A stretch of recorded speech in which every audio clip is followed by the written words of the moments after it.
Dissecção aguda de aorta em 3 minutos. Tema recorrente de prova de residência médica e que não dá pra errar, né, gente? Meu nome é Felipe Zarura, eu sou cardiologista, vamos falar um pouquinho sobre isso. Primeiro, o que é dissecção de aorta? É a delaminação da camada média. E o que seria essa tal de camada média? A parede da aorta é como se fosse um sanduíche, onde você tem a camada mais interna, que está em contato com o sangue, que a gente chama de camada íntima, intimamente ligada ao sangue, né? E aí no meio a gente tem uma camada muscular, que a gente chama de camada média, que faz com que a aorta contraia. E mais exteriormente a gente tem o que a gente chama de camada adventícia. A dissecção de aorta é a delaminação, a separação da camada média, bem no meio, afastando a camada íntima e a camada adventícia. E ela pode acontecer por 3 motivos. O mais comum de todos, doença aterosclerótica. Imagina que eu tenho uma placa de ateroma sendo formado, entrando para a luz da aorta. Imagina como se fosse uma lombada, aquelas bem mal feitas, bem alta, numa autoestrada. Se você passar devagarzinho ali, tá tudo lindo, tranquilo. O problema é se você passar rápido, não é isso? Mesma coisa acontece aqui. Se o paciente estiver muito hipertenso, é como se o carro estivesse passando rápido. E essa lombada, né, essa placa de ateroma, com a pressão arterial batendo ali, ela pode rasgar, gerando a dissecção de aorta. Essa é a mais comum. A segunda é o que a gente chama de frouxidão da camada média. Existem pacientes que têm o tecido conjuntivo defeituoso, por exemplo, síndrome de Marfan. Nesses pacientes é como se a camada íntima e a camada adventícia ficassem deslizando entre elas, já que ela não tem um tecido conectivo tão eficiente. E isso está altamente correlacionado com dissecção de aorta também. E a terceira possibilidade é o rompimento do que a gente chama de vasa vasorum. O que é vasa vasorum? A aorta é um vaso tão grosso, tão muscular, que é como se fosse um órgão. Sendo um órgão, ela precisa ser nutrida. Apesar do sangue passar por dentro dela, ela precisa puxar um pouco desse sangue para a parede da aorta, para que ela seja nutrida, né?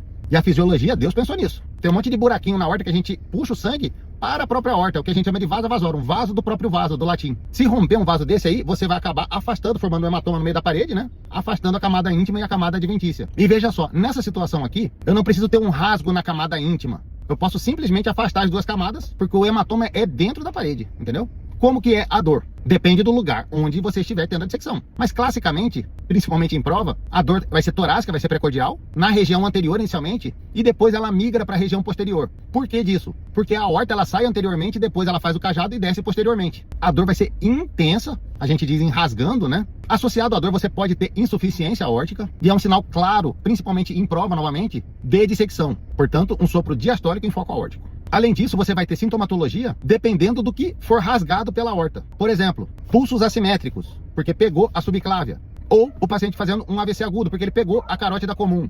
Anúria, pegando as duas renais. Isquemia mesentérica, pegando mesentéria, enfim, por aí vai. Como eu faço o diagnóstico? Angiotomografia de aorta, padrão ouro. E inclusive eu vou definir a localização dessa dissecção. E aí eu vou classificar essa dissecção. A classificação mais em voga é a classificação da faculdade de Stanford, que vai classificar em dissecção tipo A e tipo B. Bem fácil a classificação. A pegou a aorta ascendente, B não pegou a aorta ascendente. Basicamente é isso. Existe ainda, para cair em prova, a classificação de DeBakey. Uma forma fácil de decorar. Quanto mais baixo o número, mais grave a dissecção. Como assim?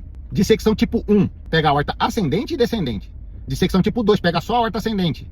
Dissecção tipo 3 pega só a aorta descendente, ou seja, vai dar mais grave para menos grave. A mortalidade da dissecção tipo A, se não for operada inicialmente, é em torno de 1% por hora nas primeiras 48 horas, ou seja, 50% dos pacientes vão estar mortos se não forem operados em 2 dias, 48 horas. Portanto, dissecção tipo A é sempre cirúrgica. Ah, mas a mortalidade da cirurgia é alta. É alta, mas não bate 50%, que seria a mortalidade em 48 horas. Dissecção do tipo B pode ser cirúrgica ou não. Depende basicamente de complicações. Por exemplo, o paciente ficou anúrico, ou seja, pegou as duas renais. Esse paciente é cirúrgico. Ou ele ficou paraplégico, também é cirúrgico. Esse paciente chegou no seu pronto atendimento. O que você vai fazer com ele até a cirurgia vir? Que eu acho que é o mais importante desse vídeo. Você vai tentar reduzir o que a gente chama de duplo produto, que seria a pressão arterial e a frequência cardíaca, que é o que vai acelerar a dissecção. Pensa o seguinte, o que dissecou, dissecado está. O que você vai fazer é evitar que essa dissecção progrida, ou pelo menos atrasar essa progressão. Como que a gente faz isso? Diminuindo a velocidade do carro e diminuindo a força do motor. A dissecção de aorta é a única emergência hipertensiva que você não precisa se preocupar com o quanto você vai baixar de pressão arterial. Você pode baixar ela de 280 de sistólica para 120 em 1 hora, sem problema nenhum. Mas primeiro você vai baixar a frequência cardíaca. Por quê? Porque se você vasodilatar o paciente com nitroprusiato, por exemplo, antes de baixar a frequência cardíaca, você vai causar uma taquicardia reflexa. Isso vai piorar a dissecção inicialmente. Portanto, inicialmente você abaixa a frequência cardíaca e depois você abaixa a pressão. O que eu uso para baixar a frequência cardíaca? Esmolol. Esmolol é um beta-bloqueador que você vai utilizar em bomba de infusão, como se fosse uma droga vasoativa. E aí, de acordo com que você vai aumentando a infusão, ele vai baixando mais ainda a frequência cardíaca. Minha frequência-alvo é entre 50 e 70 batimentos. Chegou nisso, entra com nitroprusiato. E aí você vai buscar uma pressão arterial média entre 70 e 90. E liga pro cirurgião. Acho que passou de 3 minutos, né? Mas vai ficar assim mesmo. Gostaram do vídeo? Então se inscreve no canal e faz o triplo C. Curte, comenta e compartilha. Até mais.